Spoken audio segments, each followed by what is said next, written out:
안녕하세요. 교육의 진심인 아빠 오너드림입니다. 저는 지금 공항에서 비행기를 기다리고 있는데요. 이번 영상에서는 이런 분들에게는 동남아 국제학교 조교육이 맞지 않을 수도 있습니다. 한번 진지하게 말레이시아나 동남아 조교육을 고려하시는 분들은 이런 부분을 그래도 꼭 생각하실 필요가 있으실 것 같아요. 첫 번째는 단기로 준비하시는 분들, 제가 말하는 단기는 뭐 몇 달을 말하는 건 아닙니다, 사실. 제가 생각할 때는 1년도 단기고, 동남아 기준으로는 2년도 단기고, 3년도 단기입니다, 사실. 적어도 제 기준에선 그렇습니다. 보통 분들에게는 3년의 조기 유학은 굉장히 긴 시간이라고 생각하실지 모르겠지만, 그 아이의 이런 영어적인 부분이나 학습적인 부분에 있어서 동남아에서는 뭐 아이의 나이랑 학년 그런 거에 따라 또 달라지겠지만 기본적으로 2년, 3년 안에 어떤 큰 변화를 가져가시기는 모두가 다 어려운 건 아니지만 일반적으로는 사실 쉽지가 않은 게 사실입니다. 뭐 이런 경우라면 모르겠습니다. 중학교 때까지 한국에서 있다가 고등학교 시절을 정말 열심히 한번 내가 다른 환경에서 해보겠다. 이런 친구들은 한국에서 뭐 예를 들어서 중학교 3학년 정도만 돼도 한국에서도 기간이 3년밖에 안 남은 거잖아요. 그런 친구들이라면 뭐 마지막 3년을 이곳 동남아에서 한번 또 다른 환경에서 자신의 역량을 충분히 발휘해 볼 수도 있겠죠. 그런 경우를 제외한다면 일반적으로 뭐 유치부나 초등부 그리고 중등부에서 2, 3년은 네, 안내 방송이 나오네요. 네, 양해해 주시고요. 어쨌든 2, 3년의 기간은 뭔가 큰 특히 뭐 영어적으로 그리고 이 학습적으로는 다들 아시겠지만 동남아 국제학교 환경에서 한국처럼 그런 빡셈을 경험할 수는 없죠.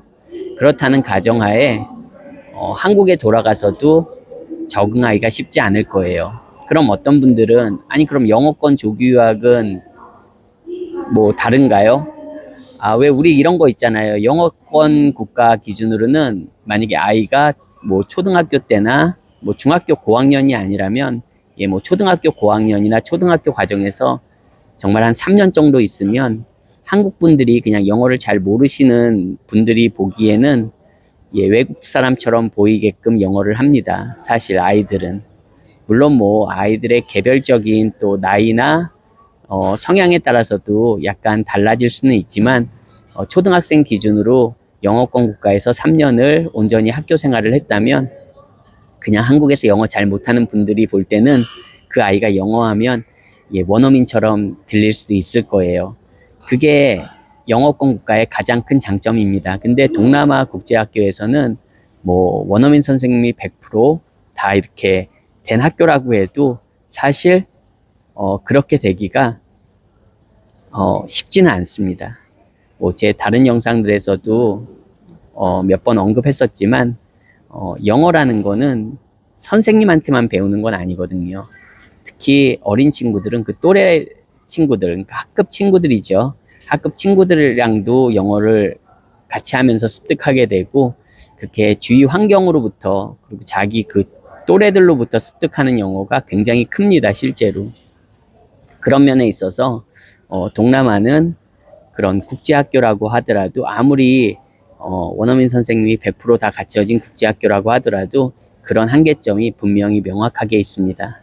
물론 동남아 국제학교, 말레이시아 국제학교, 뭐 태국 국제학교 장점도 분명히 있습니다. 근데 이번 영상에서는 제가 말씀드린 대로 말레이시아나 뭐 태국, 동남아 조기 유학을 고려하시는 분들에게 1년, 2년, 3년을 고려하신다면 그거는 한번 조금 다시 한번 신중하게 생각하셔야 된다. 무조건 안 된다는 건 아닙니다. 하지만 적어도 전문가의 입장에서 제 의견을 한번 말씀드려봤습니다. 그럼 어떤 분들에게 좋냐? 역으로 한번 생각해 보세요.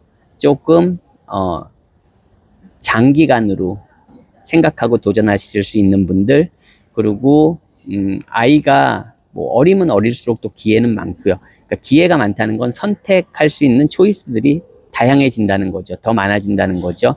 왜냐하면 초등학교 고학년이 선택할 수 있는 범위와 뭐 중학교 학생이 동남아에서 선택할 수 있는 그런 기회와 아니면 뭐 유치원 이전에 친구들이 선택할 수 있는 기회는 또 그 안에서도 엄청나게 달라질 수 있거든요. 뭐 나라나 지역에 따라서 약간의 제약은 있겠지만 나이가 어릴수록 조기 유학은 기회가 큰 게 사실입니다. 물론 나이가 어리다는 건 이제 한국어에 대한 모국어에 대한 그런 부분을 분명히 극복해야 되는 부분도 있습니다. 뭐 모든 선택에 있어서 다 장점만 있다고 말하면 그거는 거짓말일 거예요. 하지만 이제 조기 유학을 나오는 대부분의 이유가 이제 언어와 그리고 교육 환경이잖아요. 그런 거를 고려했을 때는 네, 이렇게 어릴수록 기회가 많은 건 사실입니다. 그리고 아까 말씀드린 대로 단기적인 접근보단 장기적으로 엄마 아빠가 함께 나올 수 있는 경우라면 왜 제일 걱정하시는 게 조기 유학 고려하실 때 기러기 생활을 걱정하시잖아요. 예, 말레이시아도 요즘은 주별로 점점 그 양 부모에게 다 가디언 비자를 내주는 쪽으로 변화하고 있는 것 같습니다. 굉장히 좋은 소식이죠. 그리고 태국 같은 경우도 자녀가 2명 이상인 경우엔 엄마 아빠가 전부 가디언 비자를 받을 수 있습니다. 태국은 좀 다르죠. 자녀가 1명이면 1명밖에 가디언 비자를 안 내준다고 합니다. 어쨌든 자녀가 뭐 2명 이상인 분들도 분명히 적지 않으실 테니까요. 그런 경우라면 태국도 두 양 부모 모두 가디언 비자를 받을 수 있는 또 장점이 있습니다. 그러면 기러기 생활에 대한 일단 고민이 없어지고 영어권 국가랑은 다르게 어쨌든 그 뭐 비행 거리나 시차가 굉장히 작은 게 사실이잖아요. 예, 말레이시아는 1시간, 뭐 태국 같은 경우는 2시간. 그렇지 않습니까? 그런 거에도 어떻게 보면 한국에 있는 가족과 어떤 일적으로 연관돼 있는 경우에 부모님들이 장점이 분명히 될 수 있겠죠. 캐나다 같은 경우만 하더라도 주에 따라 다르지만 시차가 많이 날 땐 16시간 이상도 나거든요. 그런 경우엔 완전 낮과 밤이 바뀌는 생활을 해야 되지만 동남아는 시차에 있어서도 굉장히 작기 때문에 그런 변화에 있어서 크게 적응하는데 어려움이 없는 그런 또 장점이 있을 수 있습니다. 그리고 어쨌든 분명히 뭐 초반에 들어가는 초기 비용들은 어느 곳이나 나름 목돈이 들어가겠지만 기본적으로 소위 말하는 영어권 선진국들에 비해서 물가가 싸다는 장점은 있습니다.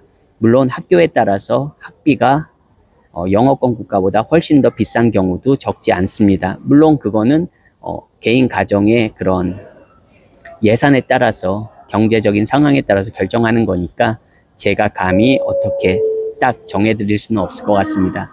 말씀드린 대로 조금 자녀가 어리고 부모님이 같이 나올 수 있다. 그런 환경이라면 그리고 뭐 한국에서 어느 정도의 뭐 일정한 소득이 있고 아니면 요즘은 조기 은퇴들도 많이 하잖아요. 뭐 직장에 따라서 커리어에 따라서 부모님들도 일찍 은퇴를 하고 아니면 뭐 어떤 충분히 외국에서도 관리만 함으로써 그렇게 한국에서 수익이 발생되는 그런 분들이 적지 않은 걸로 알고 있습니다. 그런 분들에게는 좀 더 여유를 가지고 장기적으로 생활하기에는 동남아도 장기적인 관점에서 보면 분명히 메리트가 있는 게 사실입니다. 예를 들어서 뭐 장기적이라는 건 적어도 국제학교 환경에서 뭐 초등학교 시절을 온전히 보낸다거나 아니면 뭐 초등학교, 중학교, 심지어는 뭐 고등학교까지 뭐 그렇게 되면 어떻게 보면 굉장히 장기간이 되는 거죠. 하지만 적어도 초등학교 자체를 국제학교 시스템에서 이렇게 온전하게 그래도 괜찮은 학교에서 초등학교 시절을 온전하게 보낼 수 있다면 그 아이의 그런 언어 능력은 평생 가지고 가는 거거든요, 그냥. 물론 영어권 국가에 비교해서는 같은 기간을 있었을 때 영어 실력은 분명히 영어권 국가가 압도적으로 좋을 수밖에 없습니다. 그거는 비교하는 자체가 말이 안 되는 겁니다, 사실. 그렇지만 그래도 동남아 환경에서도 국제학교 환경에서 초등학교 정도를 온전히 지내면서 최대한 부모님이 신경 써 주신다면 영어적으로 원어민 같은 영어는 아니겠지만 그래도 아이가 나중에 영어 때문에 어떤 커리어에 있어서 발목을 잡힌다던가 지금 부모님 세대가 겪는 그런 일은 겪지 않을 확률이 커집니다. 그러니까 기회가 많아진다는 거죠. 적어도 선택의 기회가 나중에 대학 입시에서도 그렇고 뭐 그 이후에 참고로 모두가 다 고등학교까지 뭐 동남아에서 있을 수는 없잖아요. 그랬을 때 뭐 중학교에서 다시 리턴을 한다든가 뭐 아니면 그래도 중학교에서 다시 리턴을 해서 한국 입시에 도전하더라도 나중에 한국 입시에서 혹시 뜻하는 대로 잘 안 되더라도 다시 해외로 나갈 수 있는 힘이 있다는 거죠. 그런 친구들은 한국에서도 어느 정도의 그런 빡셈을 경험했고 또 동남아에서 어린 시절 그렇게 국제학교 환경을 경험했기 때문에 양쪽 시스템을 잘 가져갈 수 있다면 그 대학 입시에서 한국에서 꼭 뜻대로 되지 못하더라도 밖에 나올 수 있는 기회들이 있고 그랬을 때 또 다른 그 나중에 직업적으로도 선택할 수 있는 기회들이 더 많아지는 건 사실입니다. 뭐 제 영상을 보시는 그래도 대부분의 부모님들이 조기 유학이나 영어에 대한 마음이 많이 열려 있는 분들이 또 제 영상을 보시기 때문에 그래도 저랑 생각하는 게 조금은 공통점이 있다고 저는 믿고 싶습니다. 누군가에게는 기회가 될 수 있는 곳이고요. 또 누군가에게는 그냥 남들 말만 듣고 한 뭐 1, 2년 가면 어떻게 되겠지. 참고로 아까 제가 잠깐 말씀드렸지만 왜 이런 게 있어요. 동남아는 어쨌든 개발도상국입니다. 다 모두 디벨로핑 컨트리들입니다. 그렇기 때문에 굉장히 그 개발도상국의 모습을 많이 가지고 있습니다. 문화적으로도 그렇고 사람들의 이런 여러 가지가 그렇습니다. 실제로 제가 선진국에서 유학생활도 해보고 영국에서 유학생활도 해보고 캐나다에서 이민생활도 해보면서 느끼지만 분명히 나라마다 가지고 있는 장점들은 있습니다. 선진국은 괜히 선진국은 아닙니다. 뭐 좋고 나쁨을 떠나서 잘 살고 못 살고를 떠나서 선진국은 반드시 이유는 있어요. 그러니까 똑같이 느려도 왜 우리 똑같이 느리다고 해도 동남아에서의 느림과 선진국에서의 느림은 어쨌든 결과는 다릅니다. 다르니까 어쨌든 한쪽은 소위 말하는 디벨롭드 된 그런 나라들이고 또 이곳 동남아는 어쨌든 디벨로핑 지금 계속 발달하고 있는 그런 나라들이잖아요. 어쨌든 분명한 차이는 있습니다. 제가 이 영상에서 그 차이점을 다 말씀드리지는 못하겠지만 뭐 언급하지는 못하겠지만 분명히 그 차이점은 있습니다. 적어도 영어권에서 예를 들어서 초등학교 시절을 다 보냈다. 예를 들어서 아까 제가 동남아에서 최소한 그렇게 오실 분들은 초등학교 정도 그러니까 한 6년 정도죠. 적어도 5, 6년 정도 보고 그렇게 만약에 영어권 국가에서 아이가 5, 6년을 학교 다닌다? 그러면 중고등학교에서 다니는 게 아니라면 거의 초등학교에서 만약에 5, 6년을 다녔다면 그 아이의 영어는 거의 원어민과 흡사합니다. 물론 원어민하고 똑같다고 할 수는 없죠. 네. 어휘력이나 이런 거를 볼 때 똑같다고 볼 수는 없지만 거의 흡사하게 된다는 거죠. 그러니까 영어권 국가에서의 그 영어 학습 그 아웃풋은 계속 말씀드리지만 동남아랑은 딱히 비교가 될 수 없습니다. 하지만 동남아에서도 말씀드린 대로 동남아에 조금 어울리는 그런 가족들이 있습니다. 아까 말씀드린 그런 조건, 제가 말씀드린 조건에 부합하는 분들이라면 동남아도 또 다른 기회가 될 수 있습니다. 저는 무조건 뭐 말레이시아가 좋다. 모든 사람에게 뭐 캐나다가 좋다. 제가 캐나다를 언급하는 건 적어도 제가 제 아이를 키워봤고 제가 생활해본 곳이 캐나다이기 때문에 캐나다를 언급하는 거고요. 사실 영어권 국가들은 대동소이하죠. 네, 영어권 국가들의 교육 시스템은 대동소이합니다. 그냥 퍼블릭 스쿨 기준으로는요. 물론 나라마다 약간의 차이는 분명히 존재합니다. 하지만 그래서 캐나다를 언급하는 거고요. 그리고 말레이시아는 또 제가 제 아이를 학교에 보내고 또 제가 경험하고 있고 그러니까 말레이시아 또 제가 국제학교도 수십 곳을 직접 방문하면서 보고 듣는 게 있고요. 그리고 주변에서 또 제가 어쨌든 25년간을 이쪽 교육 분야에 있다 보니까 아무래도 일반 부모님들이 보는 거랑 똑같은 거를 봐도 좀 더 잘 볼 수 있는 게 사실입니다. 부모님들도 어떤 분야에 계시면 그 분야에 25년간 계셨다고 생각하면 그 분야에서 탁월한 시각을 가지고 있지 않겠습니까? 예, 저 또한 그렇다고 생각합니다. 감히. 물론 제 생각에 모두 동의하지 않는다는 것도 인정하고요. 동의할 필요도 없고요. 또 저 말고도 뭐 좋은 의견을 많이 말씀하시는 분들이 뭐 많지 않습니까? 예. 그리고 방법은 늘 다양한 거고요. 우리 뭐 축구 선수도 축구 잘하는 선수들은 정말 많잖아요. 모두가 다 똑같은 방법으로 예, 하는 건 아니거든요. 하지만 옳은 방법들대로 그래도 잘 하다 보면 열심히 하다 보면 좋은 그런 아웃풋들, 좋은 실력들이 나오는 것처럼 예, 교육도 그런 것 같습니다. 어떤 한 길이 딱 정답만 있는 건 아니고요. 한 나라가 뭐 한 학교가 딱 정답이 될 수는 없습니다. 하지만 내 아이에게 그리고 우리 가족에게 조금 더 그리고 우리 아이의 목표와 우리 부모가 아이한테 기대하는 길에 가장 잘 갈 수 있는 그런 선택을 하시는 게 가장 현명한 방법이라고 생각합니다. 오늘 영상도 길었는데요. 뭐 제 영상이 매번 그렇죠. 근데 제 영상을 길게 봐주시는 분들은 거의 안 계신 것 같아요. 뭐 요즘 이렇게 긴 영상을 누가 그렇게 참고 끝까지 보겠습니까? 근데 늘 아쉬운 게 저는 제가 전달하려는 의도랑 여러분들이 받아들이는 거랑 많은 차이가 있는 것 같습니다. 그 사이에 그 갭이 굉장히 많은 것 같아서 제가 좀 안타까움을 많이 느낍니다. 솔직히 저랑 소통하시는 분들은 굉장히 극소수시거든요. 대부분 분들은 제 영상을 보면서 자기가 듣고 싶은 대로만 듣습니다. 저는 그게 굉장히 위험하다고 생각하고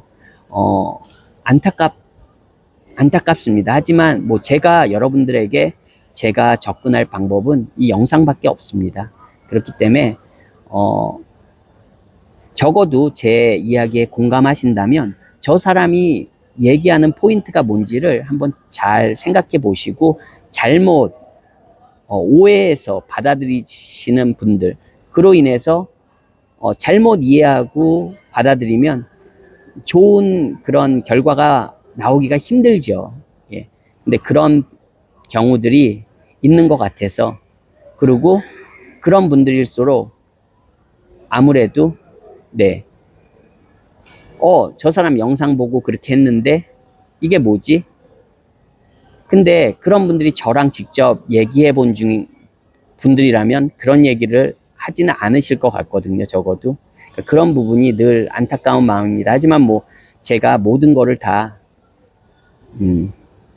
그렇게 할 수 있는 상황은 아니니까요. 어쨌든 늘 말씀드리지만 한 분에게라도 긍정적인 메시지 그리고 자녀 교육에 있어서 좋은 좀 길로 가시는데 제 이야기가 조금이라도 도움이 됐으면 하는 바람입니다. 오늘 영상도 시청해 주셔서 감사합니다. 안녕히 계세요.